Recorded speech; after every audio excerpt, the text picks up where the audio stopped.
Hey, welcome to Guitar Knobs, the guitars, gear, noise, and nonsense podcast, hosted today by these knobs. Tony Dudzik, Pick Guardian. Hey everybody, it's me, Donovan. Welcome to the Guitar Knobs podcast. We are thrilled we are that you are listening to our show. We have Rob Chafe. Hello. Sitting shotgun to Tony. Woohoo. And where does that expression come from? sitting shotgun from the stagecoaches, right? That's He was the guy Wild West, that man. held us to shotgun. They literally held so a the guy shotgun. that wasn't holding the reins was holding the shotgun. Yeah. We both know something that Tony wasn't aware of. I'm shocked that you don't That's- know that. I wasn't I mean- around for the stagecoach days like you But two. all the useless knowledge you got up there? Yeah. Wow. There's a lot of it. Mark this day on the calendar. Now, let's ask our illustrious guest today if he knew what it was. Go ahead. Guest, first of all, who are you? And then tell us if you knew what that meant. Well, I'm Hank Donovan, and I am Rattlesnake Cable Company. And yes, I did know about shotgun. This is the Wild West. That's where I'm from. He's in Oh, Montana. yeah, right. It's still the Wild West there. Yes. Well, Yeah. Wild North. Yes. Indeed. So Hank from Rattlesnake. Now, you might, depending on who you are, you might remember Hank's first visit to the show. This was which episode, Tony? 17. 17. 17. 17, not 117, not 217, not 317, but 17. And Back when. I'm still stunned that people even said yes to come on the show back then. But I'm awfully glad that you did, because we introduced a very small audience to some really fantastic cables, and everybody that's gone back and listened, which are actually quite a few people, also got to experience it. And we thought, hey, you know what? It's time to bring him back on, because he's evolved, as we have since then, Yes. into all kinds of things, and still making, I would say, the best dang cables, out there for what they do, and that's pretty cool. I'm still using the same ones I got way back then, gigging and at home. Sweet. Yes. So we're going to find out all the things about what exactly he's doing and why they're great, and all kinds of good stuff. And in the meantime, we're going to have a little bit of non-sensory. So Yeah. hope you took your Imodium. Comes with the territory. I'm going to switch my headphones out. That was Switch all it out. Twisted up. Oh, yeah, because your left was right and right was left. Well, no, it was the cord was. It's still. How is that possible? It's still twisted. Anyways, we're gonna get through this. We have a couple of by the way, and if everybody's like, okay, so what's up with this Rob Chafe guy? If you haven't listened, or if you skipped magically all the ones that he's been on, Rob, what do you do? Thanks a lot, Rob. Now let's get going on with. Go ahead, Rob. So rude. I work on guitar amps and pedals and basically anything that's electronic musical instruments. Yes. So not just guitar stuff. How Yes. about tape decks? You know, I You are the premier there's amp a local guy that's repair really good at guy that, not me. in the greater Midwest, I'd say. Okay. I'm going to say I'll that. take that. I was just going to say like my neighborhood, but okay. Yeah. Well, I'd put you in at least the Quad State area. Wow. Oh, yeah, for sure. Anyways. So, by the way, if you are regionally bound to Ohio and you're like, I still need an amp repair because I got a real nice amp and I need it repaired, you might want to check them out. And if you just want to learn about goofy Instagram. things that happen with amps, Instagram at Mad Cow Amplification. That's right. It's really entertaining. And he's got some kind of giveaway for how many people can count how many Fender hot rods he's worked on. Ever? Oh, dear Lord. I don't even, yeah. That really should be a thing. You should figure that out. Okay. I couldn't. He's going to provide I'd have to extrapolate. a used set of 6L6s. Yeah, there you go. Pulled from a Hot Rod Deluxe. Yeah. Anyways, let's get on. We got a couple of announcements here. One of them came from our pal Stu. Stu of WPA. And he said, hey, I'm catching up on episodes, kind of out of order. Just finished Marshall 101 parts 1 and 2. Nice. Man, we've gotten so much feedback on that one. That was a stuff. good duo. They were great, but I'm voting for a part 3. What would part 3 be? Hang on. I'm about to tell you, Rob. Okay, well. So impatient. That was setting you up, Todd. Never mind. Mainly due to the hurrying up at the end. Well, we were aware, Hank, if you weren't aware of this, which I'm sure you weren't because you were living your life, we had a dual episode of Marshall 101s. All recorded on the same night. All recorded on the same night. It was like 3 hours. 3 hours. More than 3 hours. So we had to split it into 2. And you know, most of the stuff we skipped was, I mean, you know. Yeah, there was. But hang on. But wait. There is actually a bit more to talk about with the JCM 900, the multiple models and wattages, the DSL combos, and you could even make mention, and this is where I thought this got really interesting, of the builders and modders like Friedman, Head First, Monolith, Metropolis, George. and a couple other ones. I'm not criticizing, just encouraging. Anyways, as always, keep up the good work and take care. Well, thank you, Stu. Yeah. And I think that is worth maybe talking about because there are some really notable, offshoots. We don't have to do a 3-hour program on it. There's a lot. You know what I'd vote to do? There's a guy up in Canada, it's a buddy of mine that does Marshall. I don't want to say straight up clones, but his takes on vintage Marshall circuits. Yes. So it's 800s, 70s, 60s, plexis, that kind of stuff. Yeah. He would be a great guy to have on and to talk to him about that because he's been inside everybody else's circuits, kind of knows what's going on with all those guys you just mentioned too. And so. Yeah, that's cool. Well, let's do it. Yeah, if you want to do that one. Okay. Modding your Marshall 101. You heard it from the men across the aisle here. Marshall 101 Part 3. If you want to mod your Marshall. Now, Hank, do you play a Marshall? I do not. Have you played a Marshall? I have played. Have you owned a Marshall? I have never owned a Marshall. Okay. What do you play? My primary amp is a matchless. I have a HC30. Nice. And then the amp I played forever before that was a Rivera Knucklehead. Okay. 2 very good amplifiers. Yep. Yeah, they're a lot of fun. I had an HC30 with a 212 cab for a few years. Everywhere I took it, people complained. It's so loud. So loud. Even on the low power setting, it's so loud. There's nobody for Hank to complain to. True. To complain to Hank, I'm sure. Right. Within a 40-mile distance, his closest neighbor in Montana. Yeah. That's a Montana joke, everybody. That Rivera Knucklehead's 100 watt. You can't even go past 2 without dust coming off the ceiling. Jeez. So every band I've ever been, we've always been too loud. But that's what I run is HC30 with a 2x12 Avatar open back. That's a great amplifier. Heck yeah, man. I don't know if we'll do a 101 on Matchless, but heck yeah, man.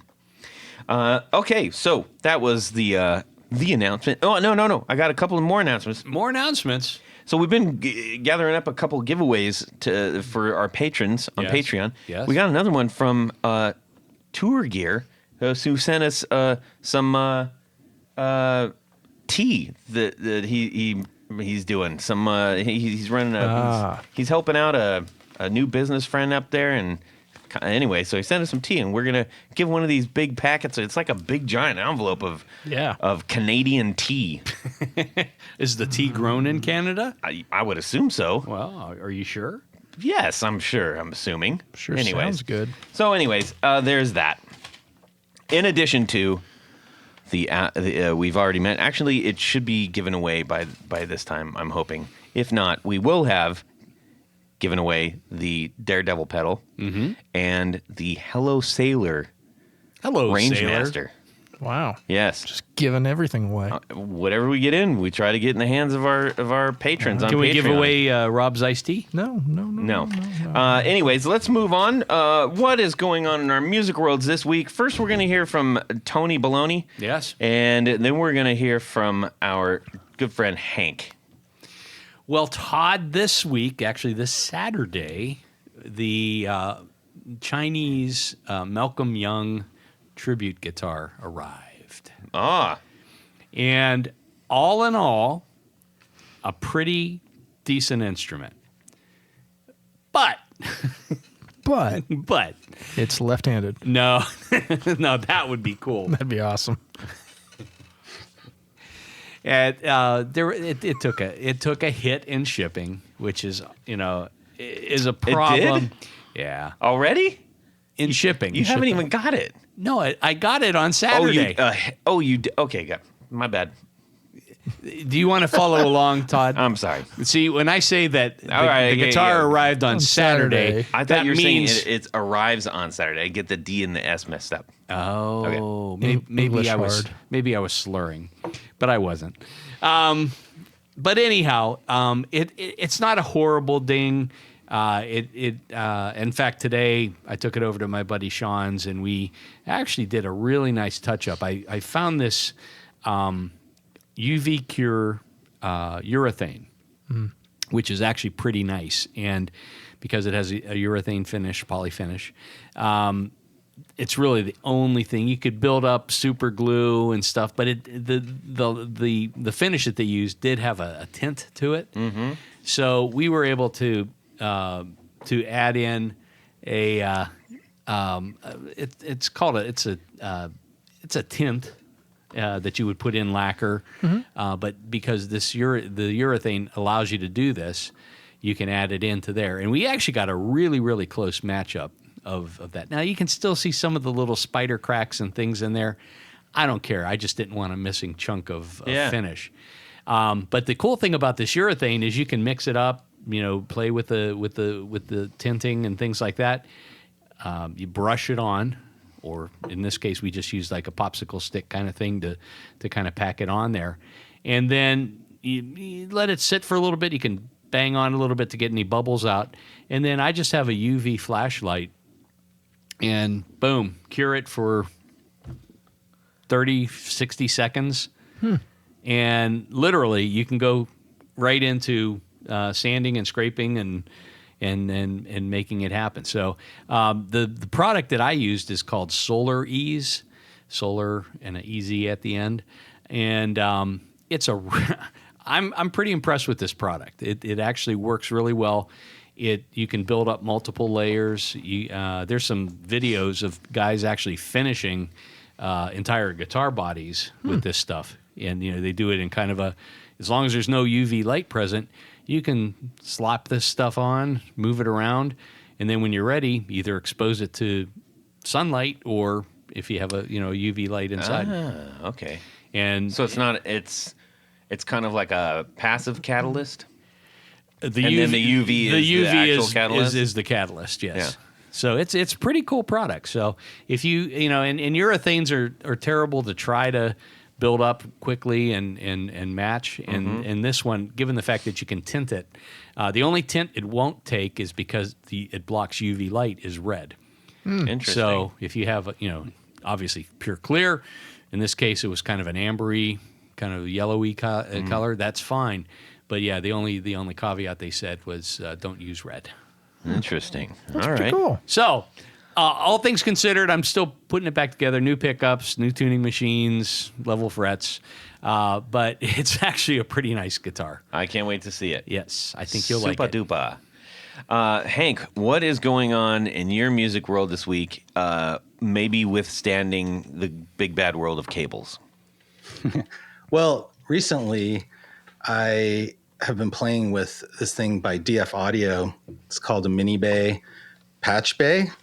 It's a desktop patch bay. So one of our team members is a fantastic musician, does a lot of synth, guitar, bass work, and runs it all through Pro Tools and has a bunch of pedals. And I wanted to hook him up with a patch bay because I personally didn't know much about it. I don't think he really did. And this was a really great way of learning and experimenting with a patch bay, which I think is pretty sweet once we started looking at it, like what you can do, routing different synths and having multiple effects and then be able to patch them in and out between synths and then have it all go into an interface on a computer, all just on the desktop, where I've looked at rack mount patch bays and you just kind of go, I don't get how any of that stuff works, where this very tactile, you can kind of see the routing since it's all on the top and on the back instead of like front and back.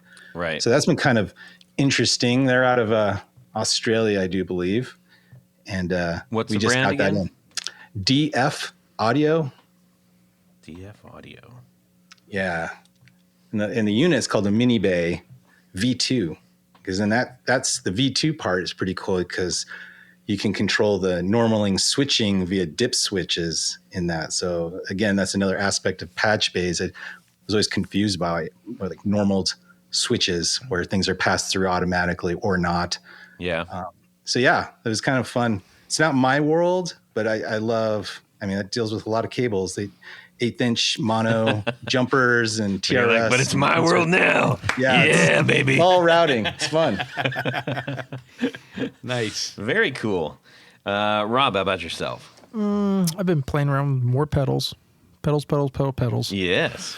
So yeah, comparing, I think I found out that I really, for a subtle gain, clean boost kind of thing, I like the Klon circuits. I think I figured that out over like a Tube Screamer or Blues Breaker. I need to hook you up with a couple of them. Okay. What do Yeah. you got? You gonna give me a preview of what you got? No, there's like 4 or 5 of them. Okay. Yeah. Cool. And then you can check them out and see what the difference is. Cool. Yeah, that's great. Yeah. And the ones you don't like, just sell. Yeah, that's what I was going to do. Just put them up on reverb. Well, I found 2 in particular because I've gone through maybe a dozen. Which 2? A Archer, Yeah. the gold one. So I don't remember which one Right. that is, but and then the Ryra. Okay. Yeah. Those are 2 leading clones. Yeah, I've really liked those. The ones I haven't been particularly impressed with was the King of Tone. Yeah, I mean it was okay. If it was a $200 pedal, I'd be like, okay, that's cool Yeah, for somebody. But It's not. And it wasn't even if it was $200, it wouldn't be my favorite one. Yeah. Interesting. Likewise, the Prince of Tone was. Yeah. There were a couple other ones I tried. I can't remember what they were now, but yeah, that was the biggest one. I was like, huh. Well, that's unfortunate. Yeah. Or fortunate because you didn't. Well, yeah, I guess. Depends how you look at Yeah, it. right. But yeah, so I've been playing around more and more, comparing those and stacking them into each other. Very cool. So That's also very fun, especially when you are playing with front loading and rear loading of those pedals. Hank, are you a clone or whatever fan? Yeah, I think they're pretty sweet. I played with a few, but I don't own any. Right now, we're actually giving away on the website right now a Bowman Audio Endeavors. Oh yeah, those are cool. And that's a clone. Yeah. Love that. Played that for a sign minute. up for that. Yeah. Yeah. How is that going to be up? So this is going to air next week. Yeah, it'll be up. Oh, It ends sweet. on November 17, I think. Right around in there. good. So, You'll just be able to get in. So make sure. Where can people go to find out what you're doing? By the way. Just in general? Yes. Like just our website. So yeah, rattlesnakecables.com, Instagram and Facebook /Rattlesnake Cables, all sorts of good stuff there. And yeah, if you go to Instagram or whatever, you'll be able to catch that giveaway really easy to Very get cool. on the Awesome. site. Giveaways are fun. Instagram, you say? Yes. Yes. Have you He's heard of it? signing up right now. Yes. Todd, I what have about one of you? those. Well, 2 things. Speaking of giveaways, Yes. Into the microphone. I'm Speaking going to the give away microphone. something right now. What are you giving Well, away? it has to do with my music week. So I went and I mentioned I got this cheap speaker from our local used record place called, or not record, but a music place called Music Go Round. And it was, we believe it's an early. It's actually a national franchise. Well, yeah, but our local one. Yes. I didn't go to the national franchise. I went Okay. to this one. Okay. Wow. You went to one of the national Yeah, franchises. anyways. We believe it's a very early hempopotamus. It is a 30-watt Alnico, but it's their like pink Bismo, like Pepto-Bismol pink, mushy like back, like with a little lumpy in the back. Like Tony. Anyways, put that in and did some refinements to the little Hello Sailor amp to kind of just freshen it up a little bit. Yeah. Really happy with the way it turned out. Yeah, it looks sounds good. great. It looks good. It looks great. Sounds good too. You played it earlier. For I us. did. I'm definitely gonna. I think I'm gonna record with it next time as like a second or thirdary amp, just to throw some extra color on some stuff because it sounds great. Cool.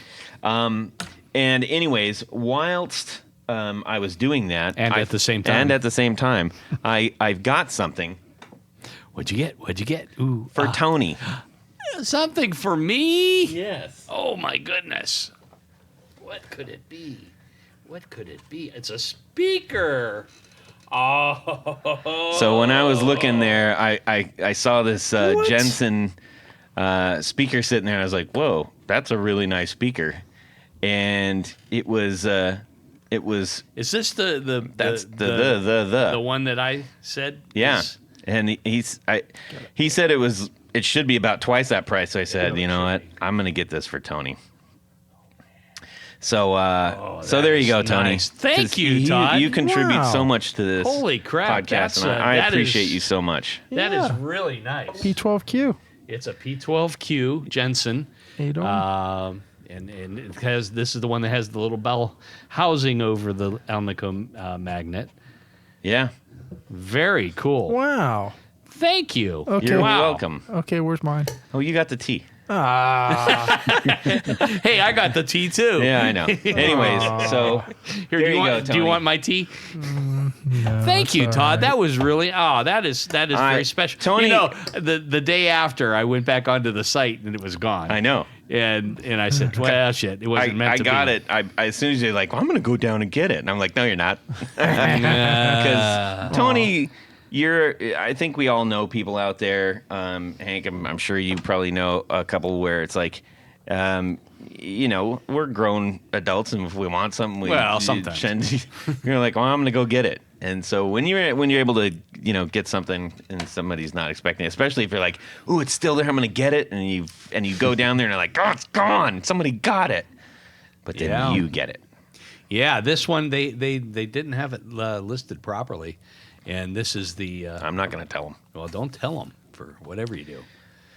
We'll have to put some new things on here. Yeah. But anyways, here we go. Let's get on with the next little bit of stuff. Tony, Yes, Todd. What are we doing? we're doing a 4 on the floor. Let me get a little bit of this! 1, 2, 3. 4 on the floor. All right, Hank from Rattlesnake. All right. So it's going to be kind of sad because we did episode 17, right? Yes. 3 out of my 4 are still the same. What? Yeah. That's amazing. Yeah. So I tell you, that's why I like those 3. Okay, so let's do the it. first one is that Jengengar by Pladask Elektrisk, which is from Norway. You're going to have It's to my- spell that. I can't spell that.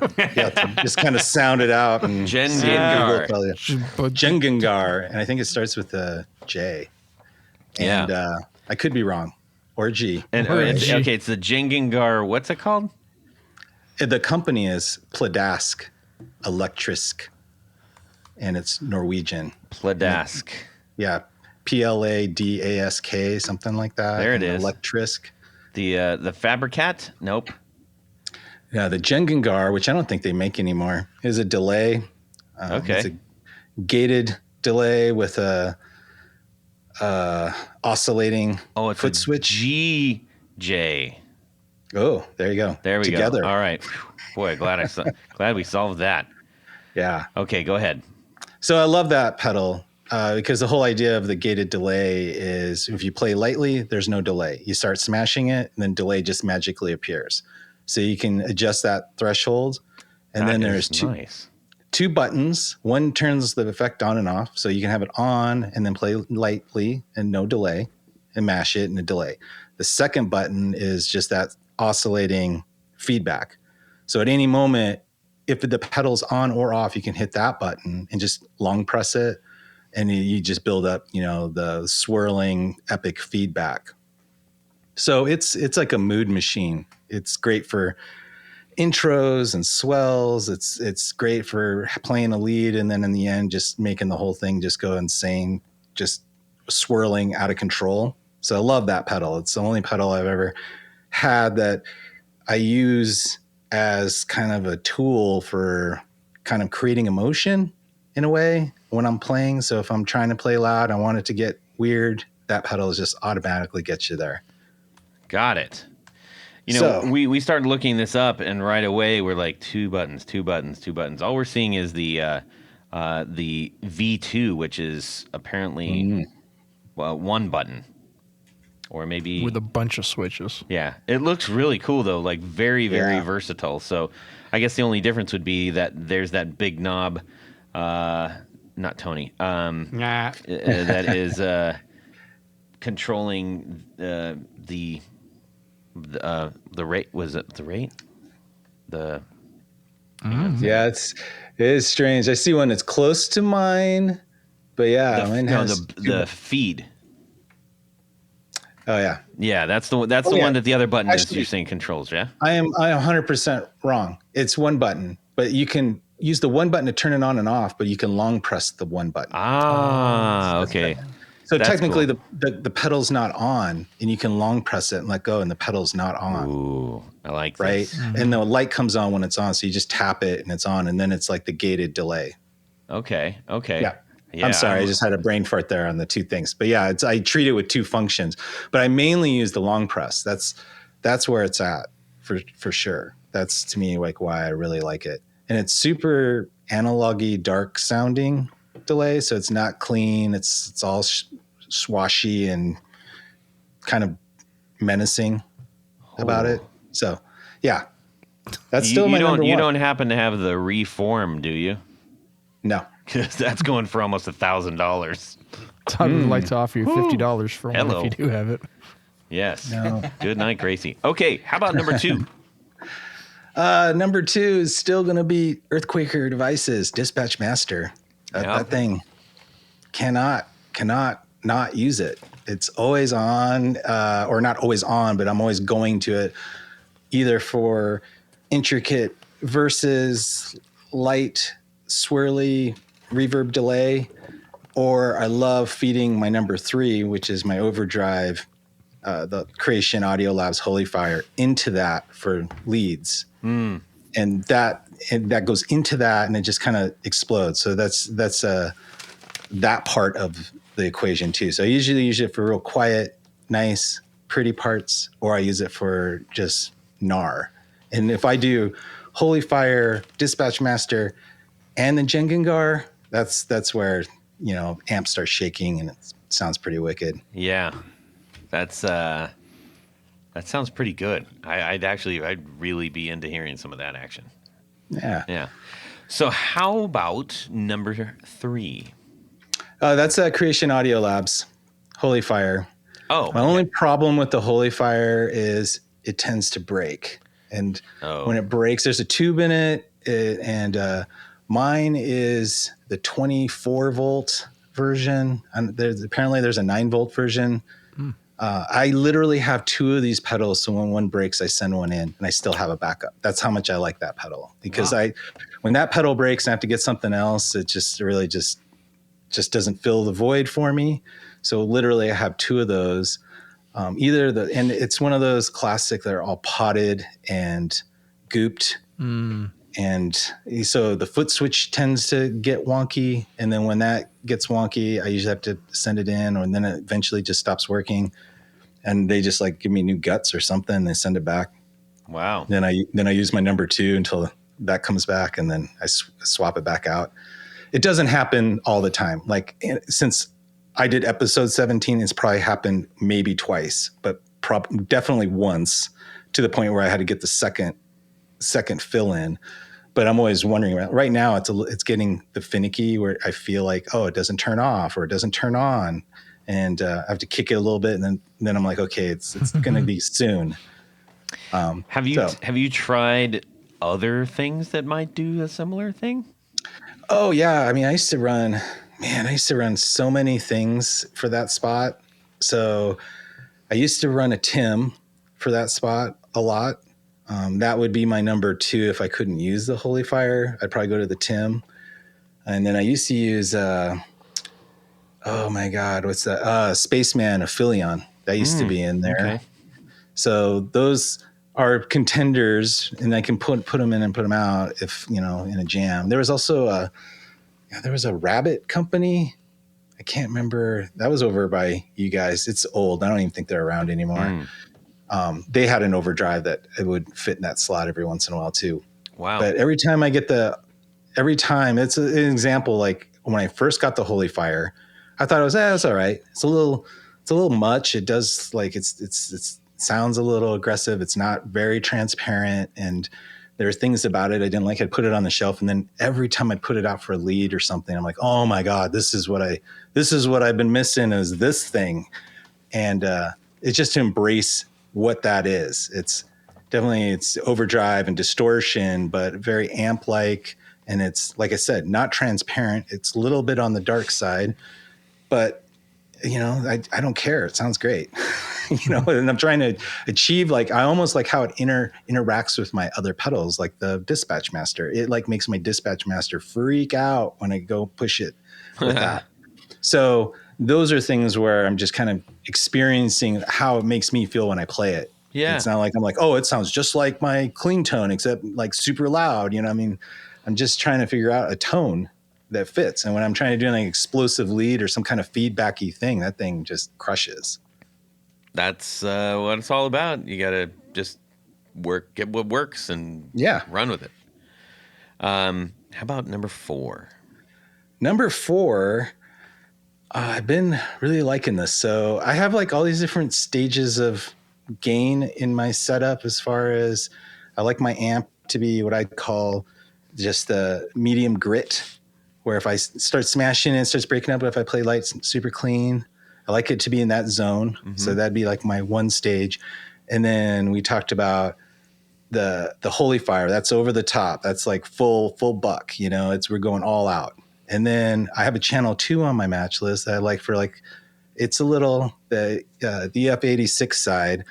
I like it. It's a little bit dirty. It's a little bit more crunchy, but I wanted something where it was just more overdrivey, hairy, but not super distorted. So I ended up getting a long time ago a Beatronics Overhive. Oh yeah. And I love that thing for a low gain overdrive. You crank it and it's still, just has the dirt just a little bit. Killer love that. aesthetic too. Oh yeah. Yeah, for sure. Super, super nice dudes as well. Oh yeah, they're great.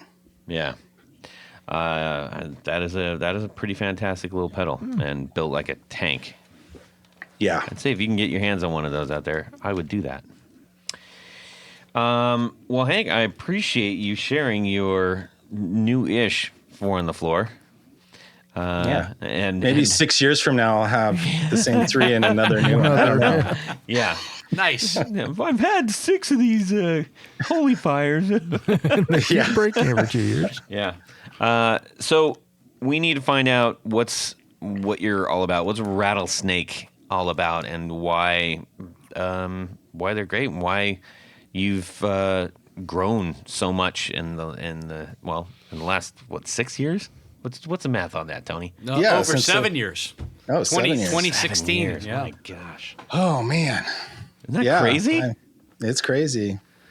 Yeah, I mean, before the show, we were talking about a phase of being a business where you're just, I want to say maybe a hobby, right? So Tony, you were talking about you were working for a while before you actually became the pick guardian. Mm-hmm. It was this phase of that. So when I think of Rattlesnake to me around 2016 was the beginning of, this is what I want to do for the future. And this is the direction I want to go into. In 2016, I had my own web development firm, and I was coding and did that for many, many years prior. And to think about, how do I transition from this job to another job, all still in the same place, in the same house, with my wife being involved in both businesses and trying to hire people, and how do I let go of really good paying jobs to sling some cables, and how does this all math out in life, and are we sure that this is what I want to do? right? Yeah. So that particular point of 2016 is really interesting. That is the point where, okay, we're committed and going to do this full time. This is what we want to do. And then the trick is, how do we do it? How can we actually quit my own job, my own business, and then start forming this other business and then moving forward? But that was the moment where it changed from a hobby and became the full focus. And from that point on, You mean when you came on the show? That was I mean, it was, Yeah, after the show, he just exploded. yeah. After talking to you guys, yeah, that was it. Yeah. But, just the psychological aspect of, making that transition was always very difficult. But luckily, I think, I can go on and on about our cables, and I stand behind them. I love them. I'm so proud of like what we did. But to me, I think our success over the years has really been trying to establish a really strong community and customer base, and working with musicians on a regular basis, every day, all day, being available on phone calls and emails and socials and all of that. I think those along the side of a great product is what aids that business to grow. You have the greatest product in the world and really horrible customer service or bad production or horrible morale in your team, and it'll all just like fall apart like a house of cards. Mm-hmm. Where I think from the moment Amy and I started this business, we really focused on the customer, and we all come from a service industry background. So thinking about restaurants and how they are successful and how to treat customers and what's important about consistency and reproducing that same experience from one time you go to the restaurant to the next time.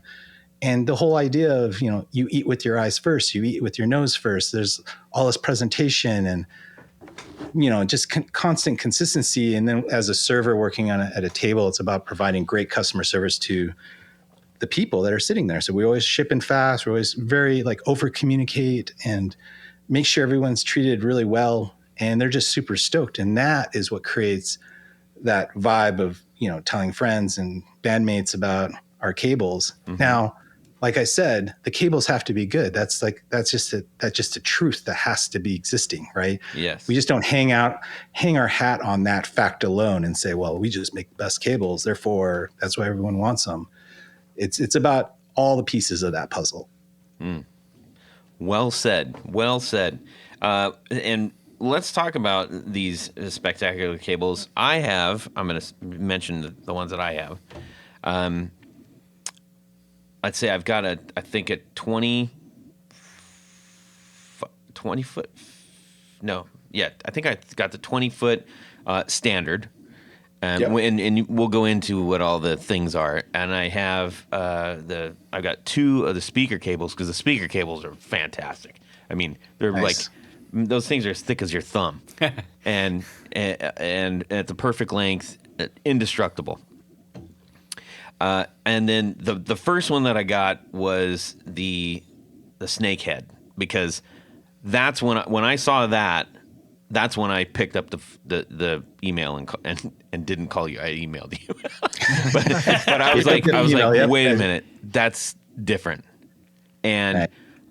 I always loop my cable through the strap. Strap, and this is specifically made to do that, providing the greatest amount of flexibility, not crushing the cable, not screwing up your guitar, and also still has the thing that their Rattlesnake is known for, which is the flex weave covering.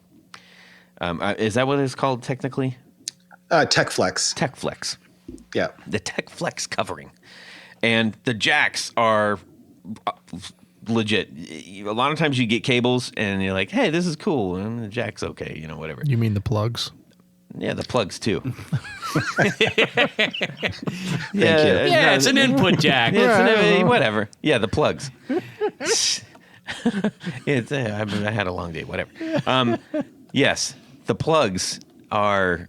it's just impressive. You get this and they're like, this is high quality. And just like you said, if you hang your hat on it, or if you say, well, we make the best, when you pick it up and you know it is just by the look and the feel of it, without even playing it, you're so many steps ahead of the game. So, and you bother to put it in nice packaging, and it's just a great presentation. It's quality from beginning to end, and that goes a long way, especially when you're buying utility gear.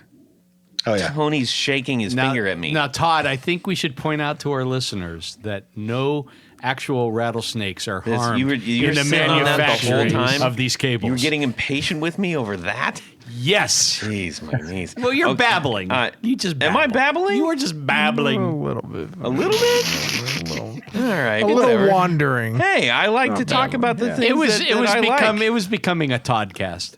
Oh, man. You guys are rough. Podcast. So hey, so let's talk about like Todd was talking about the ends and everything. How'd you land on the plugs that you use for it and the cabling and all of that? Did you go through different options and testing? Yeah. And Good thing I provided that segue. right, Yeah. right. Jeez. Yeah, so it was just a series of getting feedback. Like if we talk about plugs right away, I mean, when we first started, we actually used Amphenol plugs that were quite popular in the boutique world, and I thought they were pretty awesome, and I like them. But immediately, it was a lot of people. It was like, oh, we need Neutrik. If they don't have Neutrik, we don't want them. And I started getting a little surprised by that, so I'm noting that. And then I just thought, based off of that feedback, that maybe what we'll do is we'll offer both, right? So you can pick between nickel and gold, Amphenol and Neutrik. And suddenly Neutrik was winning by a lot. So the idea of like stocking all this inventory for something that wasn't really that popular at the time. And I'm glad, because I mean, when I look at supply chain and all that stuff, I mean, Neutrik it's a big giant brand, makes great product. And even during the pandemic, it was a nightmare to get supply. And I think it'd even be 10 times worse if we went with any other brand. So that was the reason why we went to that particular for our main instrument cable. But our speaker cables, we went with Switchcraft 188s. And I just think they're insanely awesome. And they need to really be a big plug to accept. Those are dual 12 gauge conductors inside that wire. So I want to make sure that the pans can accept that nicely without, being too small and too tight and overheat. And those jumbo straights just really work perfect, and love them. People seem to really love them. We still provide Neutrik speak-ons, and then we have a right angle option also, and we actually do G&H for those. So we use G&H with jumbo shells on them, so we can accept that wider cable diameter. But the wire itself, that was a series of trial and error and experimentation until I figured out exactly what the components that I wanted out of there. I wanted a braided internal shield, oxygen-free bare copper. I wanted a 20 gauge conductor, and there was a capacitance rating that I want to get in that kind of sweet spot range. So when we work with our wire mill, that's when we were able to put that order in and then have that milled and then sent back. And then as we started, because when we first started, we didn't have speaker and we didn't have patch cable and we didn't have XLR.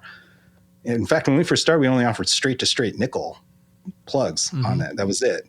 So every 3-4 months, we'd maybe get enough money to, maybe we can start offering radials, and we'd get enough money that maybe we can get some speaker cable milled, and then we'd get that sent and then see how that was working.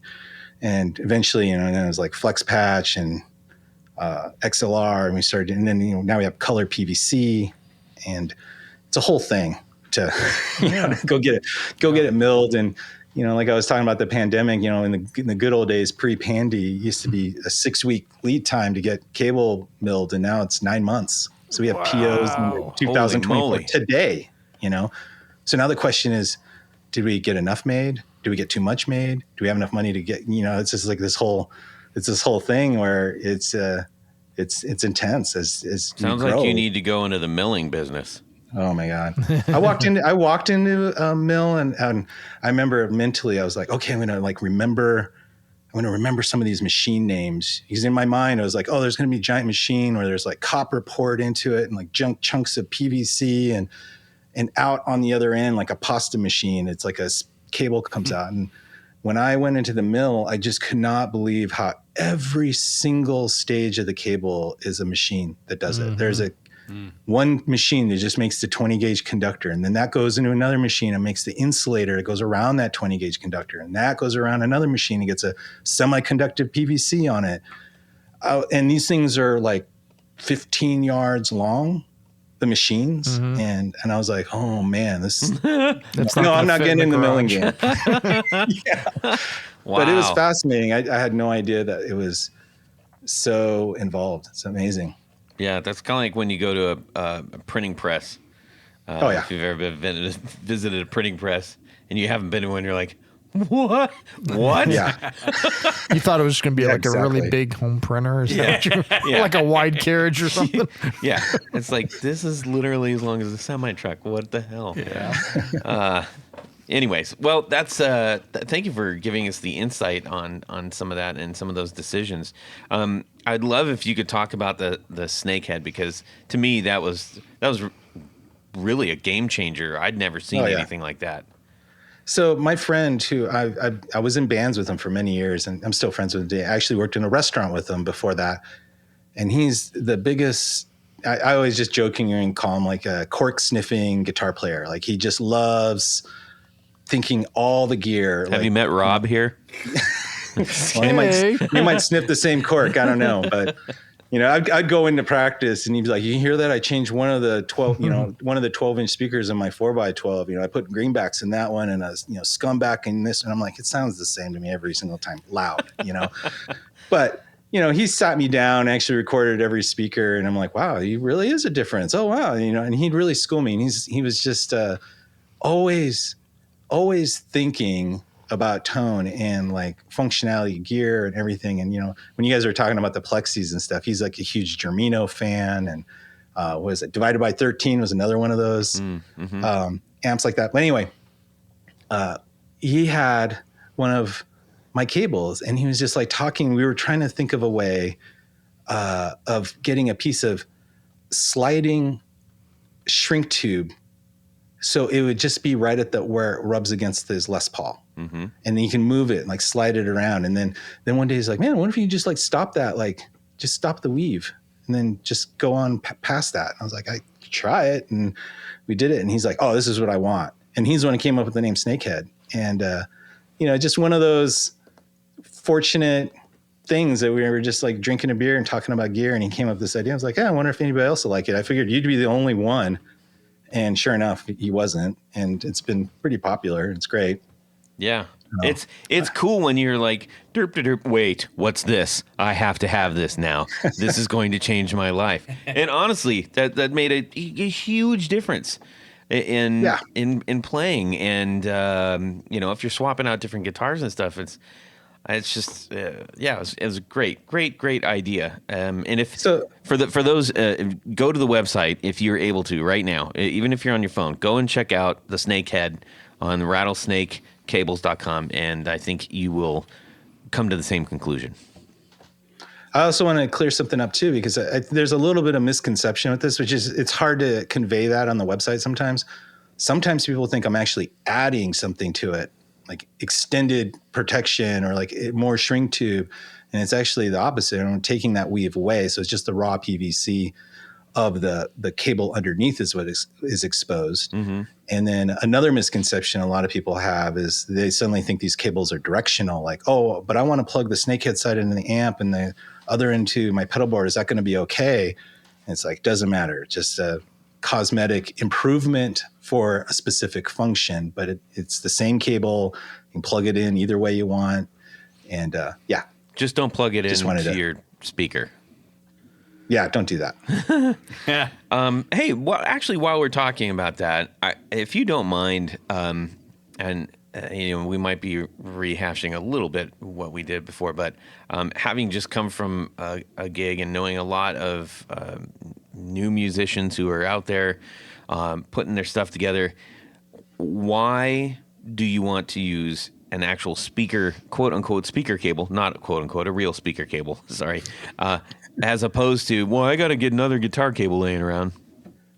Yeah, that's always an interesting conversation. And I actually wrote an article about it on our website, and I knew I had to back it up because, I mean, what do I know, right? I'm just a cable guy. But so I actually talked to Paul Rivera of Rivera Amps, and I talked to Ben Varellen of Varellen Amps. I still wish he was making amps.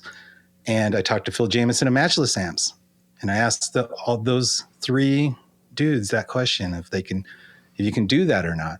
And I wanted to make sure that was conveyed properly. And the answer obviously is no. But the reasoning more is about the physics of the cable. So a true speaker cable is a 2-conductor to send positive and negative for that circuit to the speakers, where you still have 2 conductors in an instrument cable. You have a center conductor and outer shield. And one of the problems is you could potentially have resistance issue because the shield conductor is so much thicker than the 20 gauge signal conductor. So that's could potentially be bad. But the other idea is that 20 gauge conductor is so much smaller than like our 12 gauge conductor. So if things do get hot, you could have a short and that thing could melt inside of there and melt that insulation that separates the two. Where when you have that 12 gauge, it can take the heat, take the juice. I also had someone else, I kind of compared it like driving a car with a stick shift. Like if you plug in a guitar cable in a pinch, it's going to work. Because that was the argument. Well, I plug in a guitar cable and it works. So what's the problem? Mm-hmm. Well, I compare it to like, well, you can drive to point A to point B 10 miles across town and leave your car in first gear the whole time. You theoretically can get to point A to point B, but it's not good for your engine. It's not good for anything. It can get you there. So that's the way I kind of look at it. It's good practice to use a speaker cable. I mean, I would only use a speaker cable, absolutely. And I also like to use a beefy speaker cable. Beefy. Beefy. I was just thinking about the Tommy Boy speech. You can boy. Anyways. Rob, do you have any thoughts on that? Yeah, well, so any size conductor has a maximum voltage rating, which would limit what it's safe to use before it break down. And then the smaller conductor, of course, will have more resistance, which is pretty important if you're running a tube amp into a low impedance speaker, like a 4-ohm load or something. Picking up an extra half an ohm or 1 ohm of resistance is huge. That'll drop your output by 20-some%. So yeah. Wow, really? Oh yeah, sure. And that's what I always hear. It's hard on your output transformer. So eventually you're gonna burn that up potentially. You're mismatching a load, and you're gonna be turning it up hotter to try to get in your theory, volume back. Exactly. In theory. Yeah. Eventually, you weld it all together. So yeah, especially like what you're talking about. If someone uses a guitar cable, it's probably not going to be a 3-foot guitar cable either. It'll probably be like a 10 or 15, 20 foot. So then you add all that up and then loss, capacitance, everything else, and next thing you know, you're like, boy, I've lost a lot of power. I'm cranking it up. It doesn't sound right. Yada yada yada. So and some amps are very forgiving with mismatch impedance, and others are not at all. So you could, damage your output transformer. So, what about bass amps? Because aren't those like even forgiving on that? No, even more so because you've got a much higher secondary voltage coming off the transformer than you would. Yeah, the higher wattage. Because really, where wattage comes from, wattage is voltage squared divided by the resistance or the impedance of the speaker. Everybody write that down.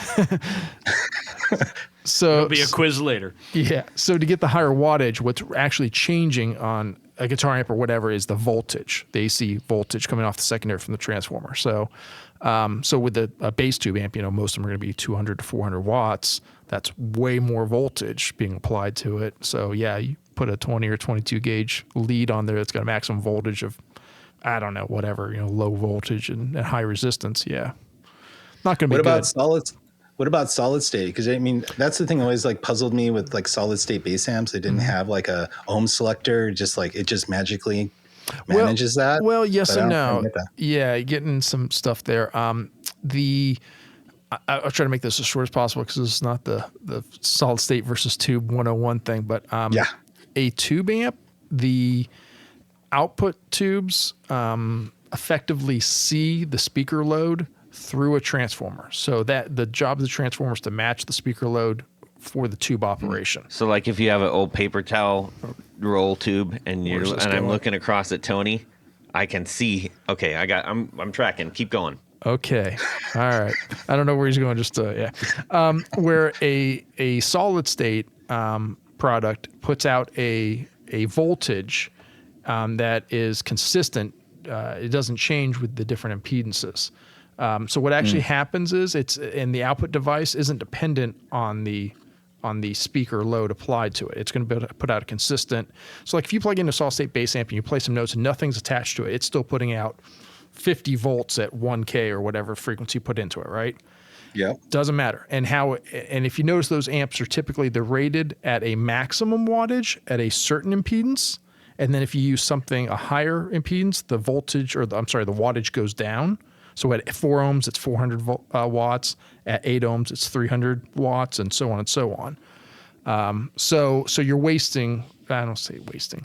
You're not getting as efficient of an output from it from a higher load. But it's not actually a matching to the operation of the output device. It's kind of Gotcha. I'm sorry. We could get more into it, but it'd be. This podcast Homer got Simpson way right interesting now. all of a sudden. Well, it got way something. Yeah. Sorry. You asked. Yeah, I wanted to know. That's great. Yeah. Hey, who wants donuts? Hank, one of the blogs that you have on your website that I enjoyed was your discussion of the Rico sound. Oh yeah, and I think you were one of the few people that could actually explain.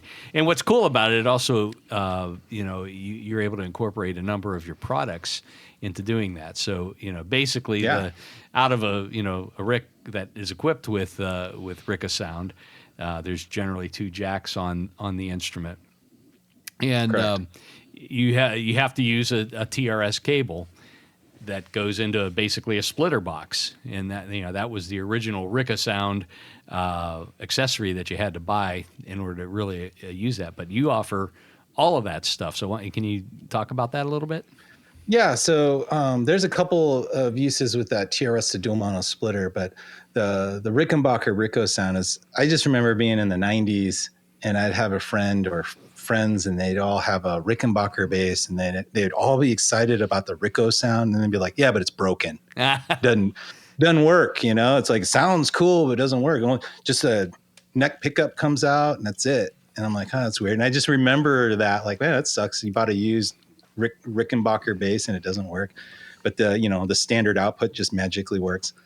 Fast forward years later, I had a friend who had a 1979 Rickenbacker bass, and I wanted to borrow it for this Rico sound just to see what it was all about.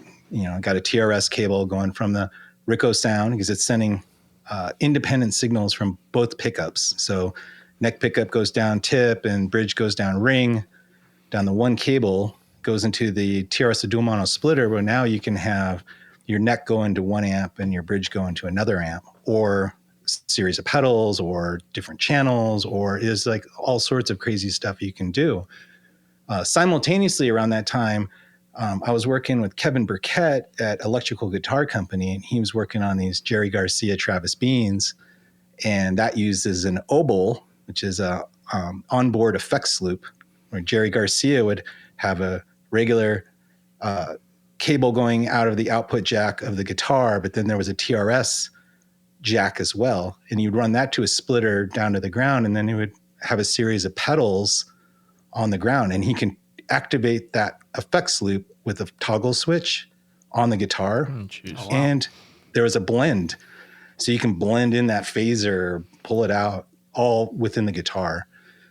So Kevin wanted to do these reproductions of these guitars. So we started selling TRS and splitters to him. And there's so many, there's piezo magnetic pickup setups and acoustics, same principle, stereo jack, run a one line. And then you can, send the piezo to front of house, and magnet pickup goes into an effects loop and goes into your amp behind you or something, then front of house can blend the two. You can do that kind of stuff with that.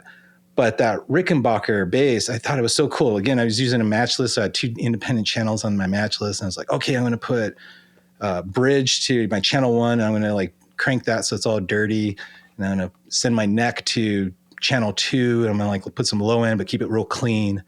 And I'm switching my pickup selector, and it's going between those 2 channels in my amp. It's really cool. But then I could not believe the sweet spot of middle position.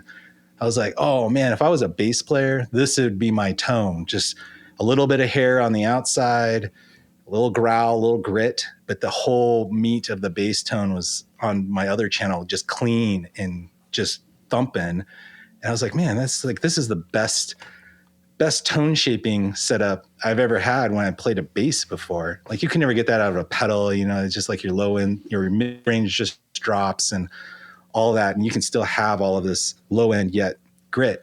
So, and another thing with the Rickenbacker, they used to do Y cables a lot with that. And I hate Y cables. We don't offer them.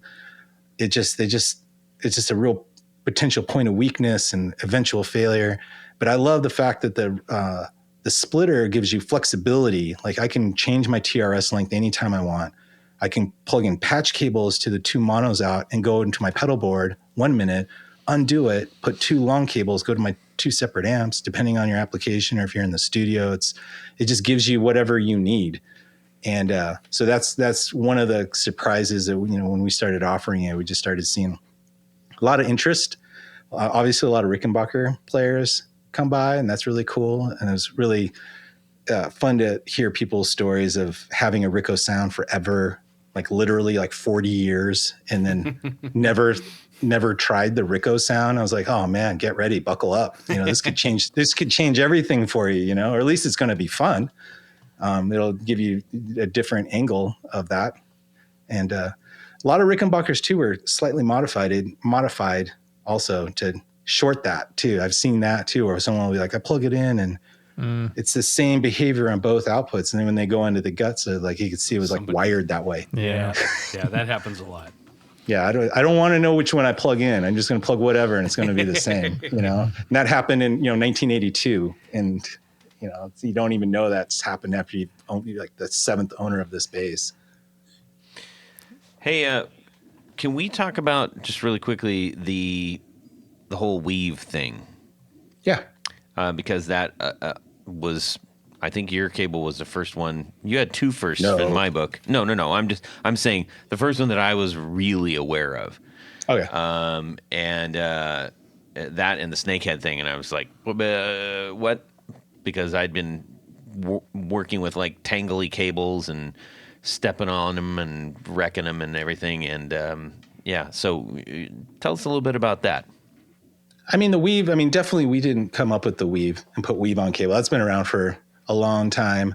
I think the weave to me is that there's a point where I think a lot of players, the cable is something that just very gets neglected in the concept of owning it or even understanding it. Everyone focuses on the guitar or instrument.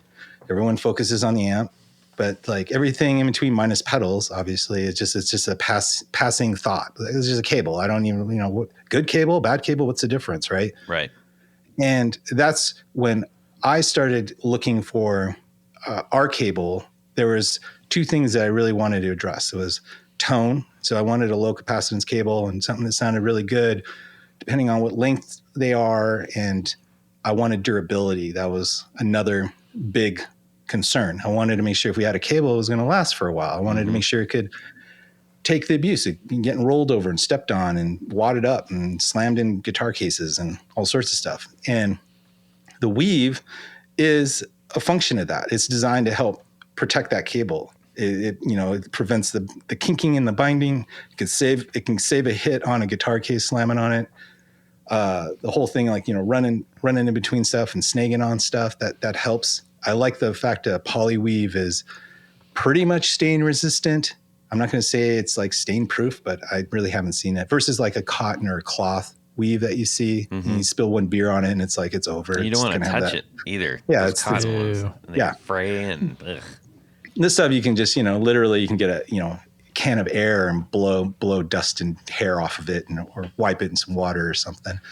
And then the color concept, that was one of our early things when we started. I picked a color palette that I felt really worked with our brand and just kind of like the Montana earthiness of it. So when we picked our original colors, that is kind of, I felt, set us apart a little bit, maybe just in the choice of colors. There was a lot of brights and stuff like that. We went with more of an earthy vibe, or richer, darker vibe at the time. And that was kind of that direction. But yeah, definitely, I don't want to say, we were the first one to do weave. There's plenty of people since then, before us, and all that. And, it's a multi-million-dollar company that makes that stuff. And, we're not its number one provider. Right. So, I am. Customer. Yeah, you are. But. Well, I do think it's something that sets you guys apart in my book. Yeah. Actually, I mean, all of the you just said it. All of the components that you decided, look, if we're going to do this, we're going to do it right. And as I mentioned, 7 years later, and I don't know how many gigs and how many practices and stuff, I'm still using those cables. That's awesome. And they're the ones that are laying all over the floor and getting stepped on and stomped on and wound up day after day after day. And I'm really glad you're putting out quality stuff. That's awesome. Yeah, I'd love to hear that. Well, Hank, is there anything in the near future that we can expect from you guys, or are you just going to keep doing what you're doing? Oh man, this is one of these moments where it's like, do I say something or not? So, I guess maybe I will say something. I think you should say something. Okay. So, we get asked forever if we're ever going to do a coily cable. Oh, get out of here. I think it might happen. I'm not sure. I think we'll have to keep our eyes peeled and ears peeled the next few weeks if that happens or not. But yeah, that could be a thing. You're just going to start production on that, and then so okay. Well, hypothetically, when that comes out, I mean, are we? What would we hypothetically expect? Is this going to be a weaved coily? It won't be a weaved coily. Nope. That's okay. Nope. It'll be possibly 3 colors and possibly 25 feet long, coiled up. Maybe. We don't know. If that works out for your numbers. Yeah. Well, yeah. If it happens, who knows? But yeah. Could be red. Could be white. Could be black. Okay. Yeah, could be something. Yeah. All right. Well, if this were to happen, would there be a possibility of having a longer straight portion connected to the curly part? Like 15 inches on both sides. Yeah, possibly. Okay. Possibly, but not 16, right? It sounds like you really got to figure this out. 16 is just a little too much. Right. 16 is too much. Yeah. And 14 would be too little. So yeah. You'll just have to see if that happens. But yeah, that's we also, I'll say this for sure, is we're going to have red PVC XLR cable, which we have 2 very popular colors, oxblood and what we have, Sidewinder red. Mm-hmm. And that is because we have a black weave over red PVC, and it gives it this kind of like fishnet stocking, like super rich dark maroon. So popular. Everyone loves the oxblood, but everyone been wanting mic cables with this. So we'll be able to do that here too, hopefully in the next couple weeks. That's really cool. Very, very cool. Well, hypothetically, I'm excited for what you're doing. Nice. Yeah. All right. Well, we're going to transition from here over into the wild, wild world of Tony. This point of the show, there is a section that everyone loves, apparently. I'm told. Uh-huh. It's called Would You Rather? You just gave up right away on that one, didn't you? I just gave up. Yeah. Is that okay? I guess so. I can re-record it. Rob? Yo. Can you just, You're What? taking up space. Do something over here. Sing the thing. What thing? The Would You Rather. Oh no, you've got Oh, me my confused with. gosh. You got me confused with a 6'3" guy. Jeez. Well, I don't know how that's you. if he's sitting how you down. made that. Yeah. All right. Well, Robs do Tony, not I guess sing. that'll have to do. Continue, please. As long as it suits your needs, my liege. Yes. So this week's Would You Rather comes to us from our good friend and executive producer, Greg T. Randall, a.k.a. Greg T. Randall. Gregory Randall, or the GTR. The GTR. Yes. Okay. Which is, how I used to abbreviate guitar, GTR. You still can. But I don't know keep going. What do you I like to, just have I know, little tangents. So this week, you have been captured and taken to the lair of the evil professor, Squeaker Bellows. Whoa. Wait, we've got a new character. not a new character, a new it's like we got Arch-villain. the Legion of Doom. Yes, this is the arch villain. His anger and bitterness toward all things guitar comes from the belief that the accordion is a far superior instrument and should have been more popular. And at one point, It was. the accordion was. Yes. And then people came to their senses in the 1950s. An accordion to you. Yeah. Go ahead. Accordion to me. Thanks, Hank. I appreciate that. Brutal. Yes. Through his methodical That madness. joke really blew. Can I continue? Yes. Through his methodical madness, the professor has developed a special time machine. Not our time machine, but a special one. That will go back in time and switch one person from the band that they were supposed to be in into another band, forever changing the history of guitar Yes. music. It's a mustard yellow Ford Pinto. That's a nice color. Yeah. That's a really nice color. It'll make a nice cable. I would. Yeah, mustard yellow. I see That one would. right there. Yeah. Well, that's the orange one. Orange. That's orange? It's copper. It's copper color. I have that one. That's my stage. That's the one that goes from my pedal board to my amp. Anyway, go ahead. I gotcha. His targets are, and this is kind of fun, and this is the Would You Rather.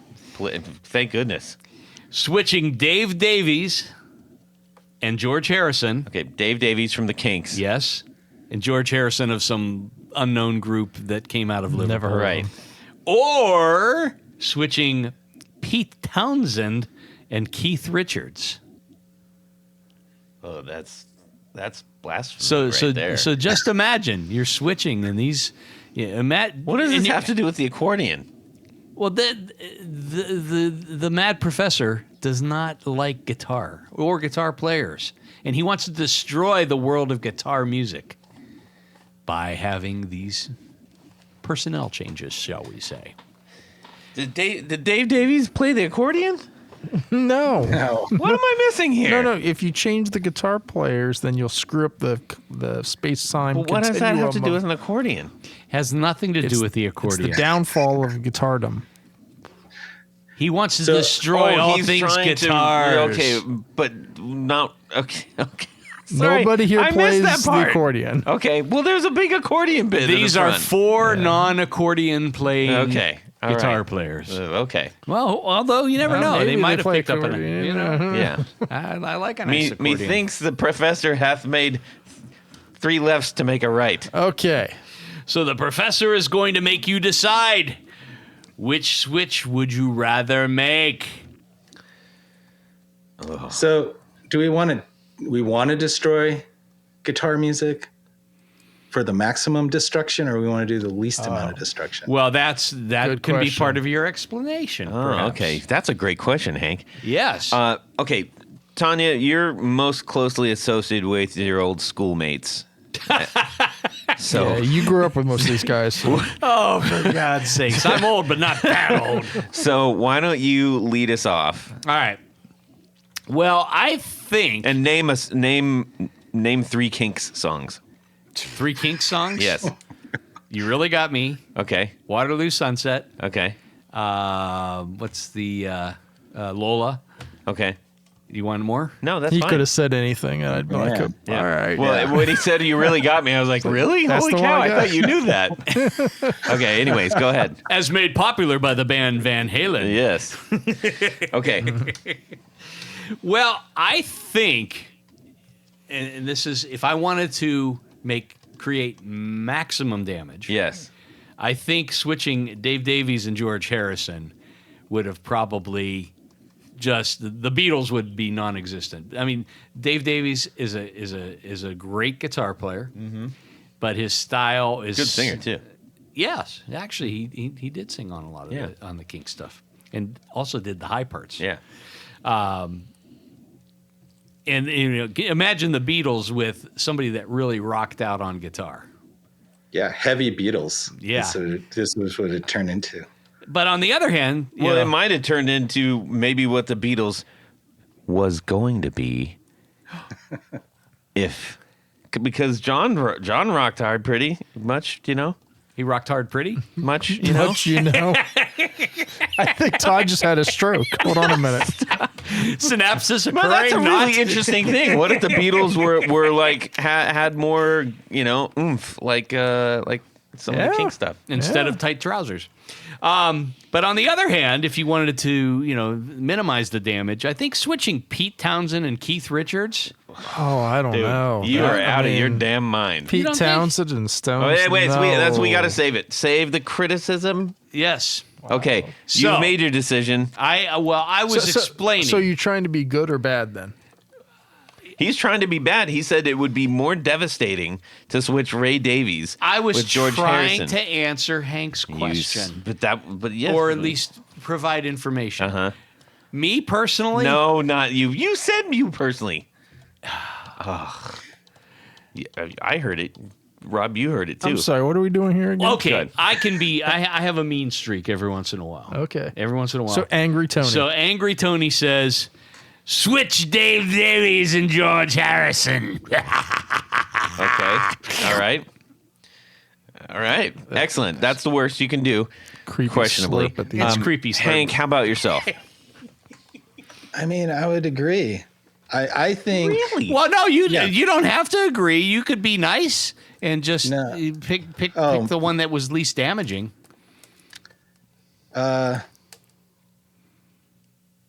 Yeah, no, I want to go with the worst. I would agree with that. I think if you take George Harrison out, that would be pretty mind blowing. But I am kind of intrigued by the idea of a heavier Beatles. So it'd be, Yeah. Could be interesting. God, I mean, just like what's that Revolution song? God, I'm trying to think. Like if we got like a heavier Beatles, could be pretty interesting. But yeah, I think no Harrison replaced with Davies. I think that would be the end of the Beatles early on. So Yeah, the other destruction. The other part of that, had Keith Richards been in the Who earlier on, Keith Moon would have probably been dead about 10 years earlier. Okay.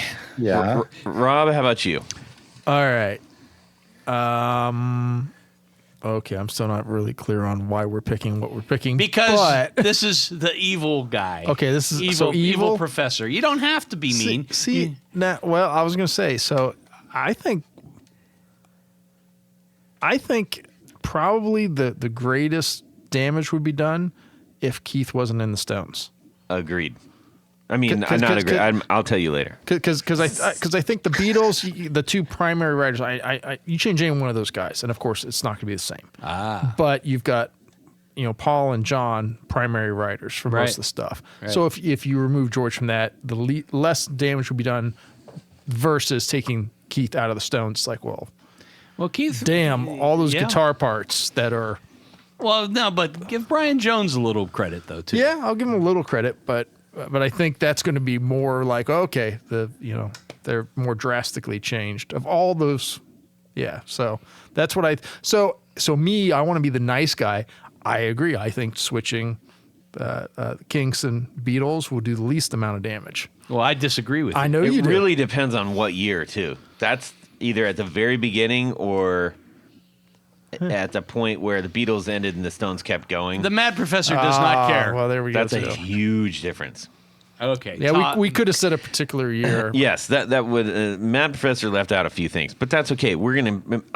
I'm. There's no way that I can accept that Pete Townsend subbing for Keith No. Richards makes any sense at But all. imagine the songs that would come out of that. 'Cause No, because the whole thing is Keith's got this amazing restraint, and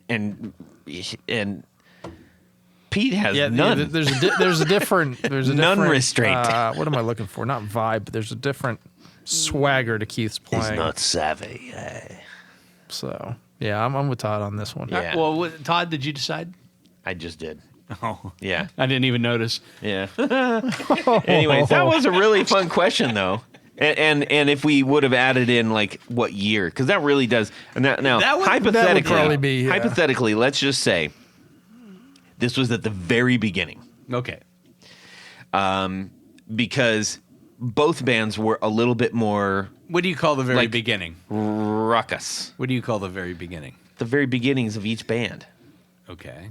So when they were both doing when the Stones were kind of doing a lot more like bluesy covers and but still pop. There's still pop. And when they were both wearing the suits and the tight trousers and Okay. Ed Sullivan and all that business. Early 60s. Yes, Okay.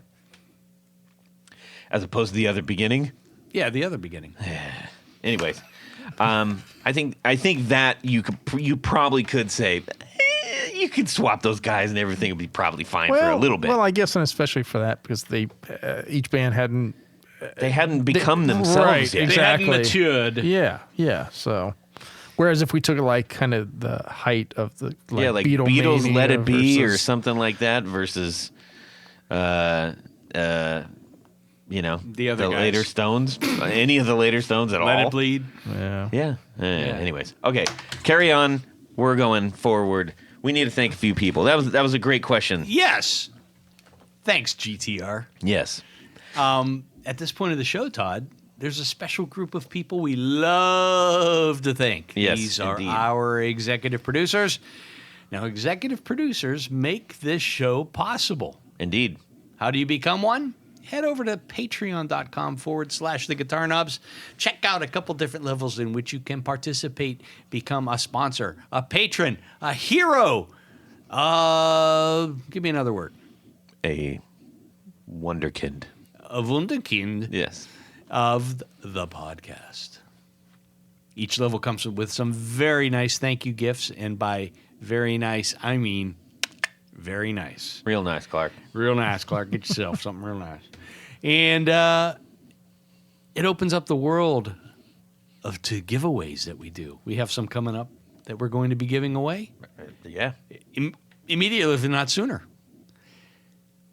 But there's one thing more as an executive producer. Jared, what would that be? You get to have your name read on the thing. You're sounding less and less like Jared every day. I know. It's fine. That's Yeah, right. I know. You get your name read on the thing, and that's what I'm going to do right now. So special thanks to these executive producers.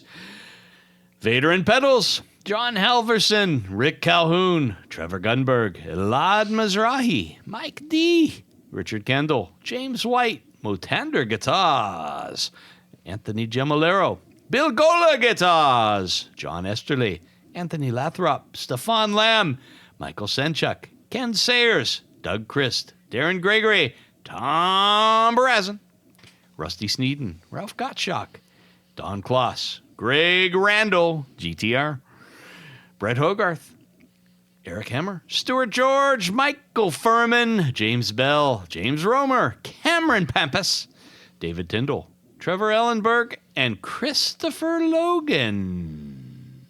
Awesome. Oh, but Todd, Yes. there's more. Because we have a special group of executive producers. We call them our Grand Poobahs. The Poobahs get to wear a fez upon their head Indeed. whilst listening to the podcast. And at the same time. Yes. So special thanks to these Grand Poobahs. Tommy Manasco, Ricardo Iguereda, David Kaminga, Brandon Wow Sound Pickups, Hex Matos, Michio Murakishi, Bob Crouch, Jack Cadian, Sam Jett, Tyler Rhines, LSJ Music Company, John Williams, James Pennington, Steve Keys, Cody Foster, Science of Sound, Brian Robison, Jonathan Jerusik, Corey Nigro, Michael Van Zant, Tim Nowak, Jonathan Daly, Martin Cliff, Sean S. David Poe, Billy Spitfire Unlimited, Congregation Gear Demos, Paul Van Eppinger, Von Eppinger. I say Van all the time. Paul Von Eppinger. Yes. Scott Sullivan, Great Lakes Guitar Pickups, Matt Hurt, Enrico Fernando, and Moon Guitars. Yes. Thank you, everyone, for submitting yourselves to the fine fun that is the Patreon game. We're very grateful for you. It keeps this going. Hank. Yeah. While Tony was on his NPR burn right there, you and I concocted a plan, and what we'd like to do is give a fantastic rattlesnake cable to one of our Patreon listeners. Ooh, cool. And Hank is going to send it out to the winner. It won't be coming from us. It's going to be coming from Rattlesnake. So look for a Rattlesnake box. When we end up doing that, more to come on that. But I would very much like to get one of these nice cables in the hands of our listeners. That's smart thinking. All right. Hank, where can people go to find out more about, hypothetically, what might be happening in the future and or your existing actual cables? Cool. Well, is there a way that I could do something nice for the listeners as well? Absolutely. So I set up a page on our site, rattlesnakecables.com/guitar knobs, and you can pick up a 20% discount code. If you wanted to Right give on. us a try. So that would be one way of seeing what we're about. You can go to rattlesnakecables.com/guitar knobs. And if you follow us on all the socials, we're everywhere, TikTok, YouTube, all that stuff, but primarily Instagram and Facebook is where we post the most. And that's just facebook.com/rattlesnake cables and instagram.com/rattlesnake cables.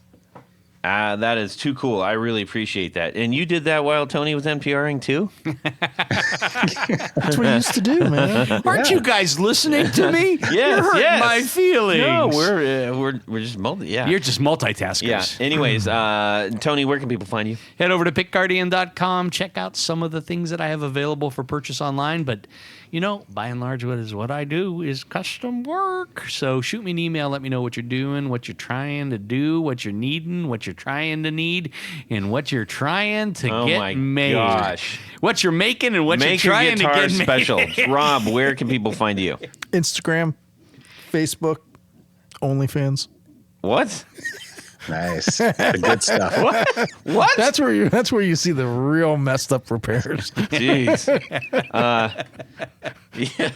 stuff not that's really. too You have, gory you, for you have me Instagram. stymied right now. I'm not really sure where to go. Is that an adult-only channel? Go to Exactly. Mad Cow Amplification on After Dark. Instagram. Yeah. Mad Cow After Dark. Yeah, right. You can shoot me an email, todd@theguitarknobs.com. You can reach me quickly at Guitar Knobs on Instagram. Quickly. We'd love to hear what's going on with you. Send us your would you rathers, your hopes, your dreams, and all that good stuff.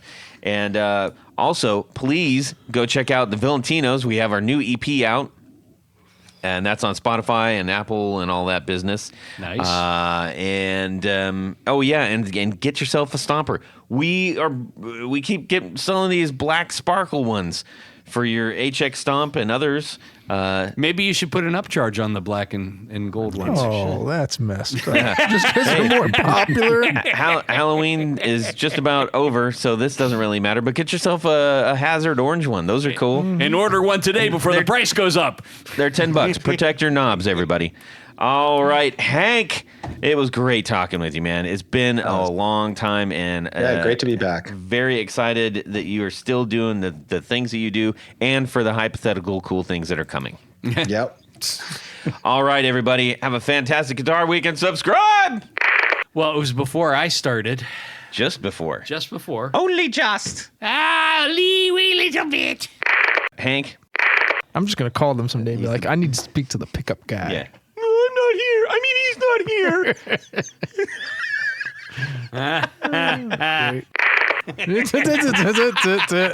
All right. Oh, before you put your ears on, can you grab me a soda pop? My goodness sakes.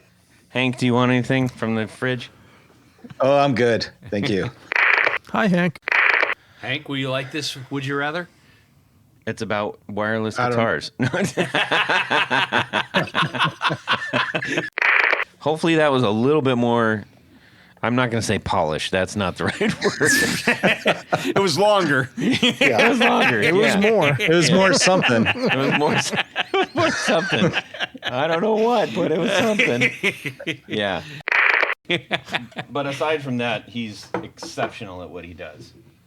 Thank you, Todd. You're welcome. Exceptional. Exceptional. Yeah. That was a nice compliment from Todd. Just let it go. It was crazy. Anyways, we've evolved, man. We're medium time now. Nice. Come on, Todd. I thought there was a podcast tonight. Yeah. I'm bar back for. And when you're done with that, Johnny Vegas. when you're done with that, can you maybe sweep up the floor a little bit? Hank. And away we go. Well, that's it for these knobs. Please visit our Patreon page at patreon.com/theguitarknobs. Visit our website at theguitarknobs.com for all of our past episodes, 4 on the Floor blog, and other good stuff. You can connect with us on social too at our Facebook page and share your gear and stories on our Facebook group. Also, be sure to check out our Instagram at Guitar Knobs. Catch you next time.